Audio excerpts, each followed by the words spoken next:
এইখন নিশ্চয় আপোনালোকে চিনি পাইছে যিসকলে দেখিছে আগতে এইখন হৈছে বিন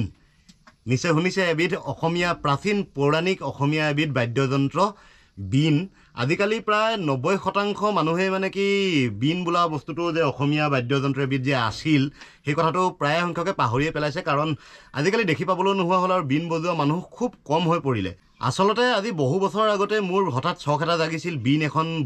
বজাবলৈ শিকাৰ আচলতে কিন্তু আমাৰ ওচৰ পাজৰ অঞ্চলটোত যথেষ্ট চেষ্টা কৰিলোঁ মই কিন্তু বিন বজোৱা বা বিন বজাব জনা মানুহৰ মই অৱস্থিতি নাপালোঁ মানে এজনো মানুহ মই বিচাৰি নাপালোঁ শেষত গৈ জকাই কলিয়নী গাঁৱত আমাৰ ঠাকুৰঠান আমাৰ এই অঞ্চলটোৰ পৰা প্ৰায় 10 কিলোমিটাৰ দূৰৰ এখন গাঁৱত মই বিচাৰি পালোগৈ এগৰাকী বুঢ়ী মানুহ যিগৰাকী বুঢ়ী মানুহে আচলতে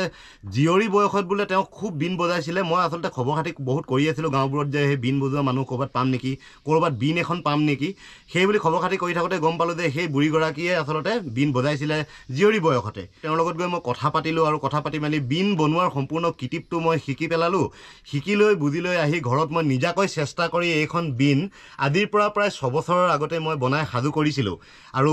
বনাই মেলি মানে কি বজাবলৈও অলপ চলপকৈ শিকিছিলোঁগৈ তাৰ পাছতে হ'ল কি বিনখন হঠাতে এবাৰ ছিগাৰ পাছত সূতা ছিগাৰ পাছত মানে কি বিনখন মই এই বাৰীৰ টঙিতে এনেদৰেই ওলমাই থৈ দিলোঁ আৰু আজিলৈকে মানে কি বজোৱাও হোৱা নাই বা ৰিপেয়াৰিং কৰি মই বনোৱাও হোৱা নাই গতিকে যোৱাকালি হঠাৎ ভাবিলোঁ মানে কি আচলতে বিনখন যে ইমান দিন পৰি আছে মন গ'ল আচলতে বিনখন বনাই পেলাওঁ বোলো ৰিপেয়াৰিং কৰোঁ বুলি ভাবিয়ে যোৱাকালি আৰম্ভ কৰিলোঁ বনাবলৈ আৰু বনাই সম্পূৰ্ণ এয়া পুনৰ সাজু কৰিলোঁ এইখন হৈছে ভগা বিনখনি অসমীয়াৰ একেবাৰে প্ৰাচীন পৌৰাণিক এবিধ বাদ্যযন্ত্ৰ বিন আৰু আপোনালোকক অলপমান বজাই শুনাম বাৰু কেমেৰাটো ওচৰলৈ আনি লওঁ চাউণ্ডটো আচলতে বিনৰ চাউণ্ড আচলতে একেবাৰে খুব এটা মিহি চাউণ্ড আৰু বিন বজোৱাৰ সময় হৈছে সন্ধিয়া সময় এতিয়া যদিও দুপৰীয়া সময় তথাপিতো আপোনালোকক শুনাবৰ বাবে অলপমান বজাই শুনাইছোঁ কেমেৰাটো ইয়াত থ'ব লাগিব অ'কে ওচৰৰ পৰা আপোনালোকক এবাৰ পুনৰ দেখাই দিছোঁ এইখন হৈছে বিন বজাই কেনেদৰে এইখন বিন এইডাল হৈছে ৰেপনি আৰু এই ৰেপনিৰে বিনৰ সূতা আচলতে এইডাল মুগা সূতা লগোৱা হয় একেবাৰে পুৰণি নিয়মমতে মুগা সূতাৰে বজোৱা হয় আৰু এই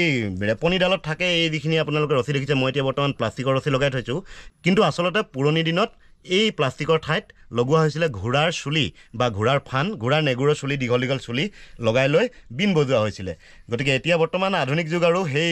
ঘোঁৰাৰ চুলিও পাবলৈ নাই বা মুগা সূতাও পাবলৈ নাই গতিকে মই প্লাষ্টিকেৰেই মানে কাম চলাইছোঁ আৰু অলপমান বজাই শুনাই দিওঁ আপোনালোককো